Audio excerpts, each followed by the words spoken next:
जी हाँ बंधुओं, आने वाले 2026 के पंचायत चुनाव में आपकी अपनी ग्राम सभा डाही से कर्मठ, ईमानदार, जुझारू और युवा प्रत्याशी रमेश पंडित उर्फ बच्चा भैया को अब की बार प्रधान बनाएं और अपनी ग्राम सभा का सर्वांगीण विकास कराएं। जी हाँ बंधुओं, भूल न जाना, खड़ी दोपहरिया आधी रात बच्चा भैया सबके साथ।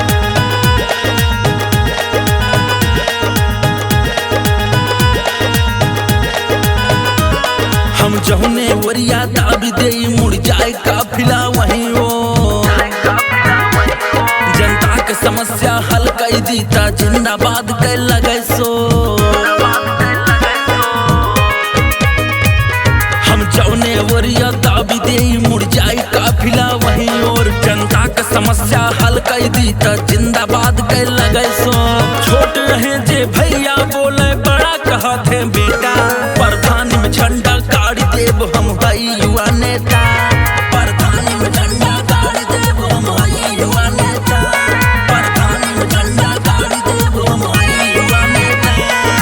ग्राम सभा डाही से प्रधान पद के दमदार उम्मीदवार रमेश पंडित उर्फ बच्चा भैया का कहना है कि जिस मिट्टी में हम जन्मे वो अपनी जिम्मेदारी है। गांव की मिट्टी मेरी माँ है, माँ की हम पर कर्जेदारी है और खाता हूँ कसम घर घर तक शिक्षा का दीप जलाऊंगा और गांव की अंतिम झोपड़ी तक हर सुविधा पहुंचाऊंगा। जी हाँ बंधुओं, अगर अपनी ग्राम सभा डाही का सर्वांगीण विकास कराना है तो भाई रमेश पंडित उर्फ बच्चा भैया को प्रधान बनाना है।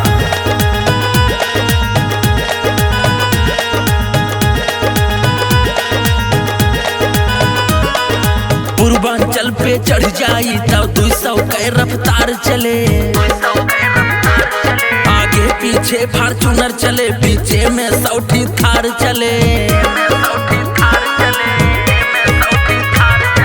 पूर्वांचल पे चढ़ जाई तब 200 के रफ्तार चले, आगे पीछे फॉर्च्यूनर चले, पीछे में 100 थार चले। गोड़ धरी पे लगी करी जनता के हई चहेता, प्रधान में झंडा गाड़ी देव हम भाई युवा नेता, प्रधान में झंडा गाड़ी देव हम भाई युवा नेता, प्रधान में झंडा गाड़ी देव हम भाई युवा नेता।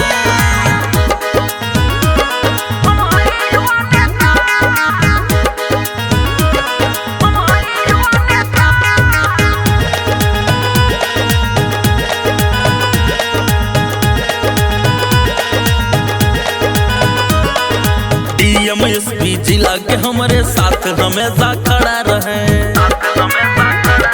10-20 सिपाही थाना के चौकीदारी में खड़ा रहे। DMSP जिला के हमारे साथ हमेशा खड़ा रहे, 10-20 सिपाही थाना के चौकीदारी में खड़ा रहे। माहौल बनावा हमरे अब की हम ही बन विजेता, प्रधान में झंडा गाड़ी देव हम भाई युवा नेता।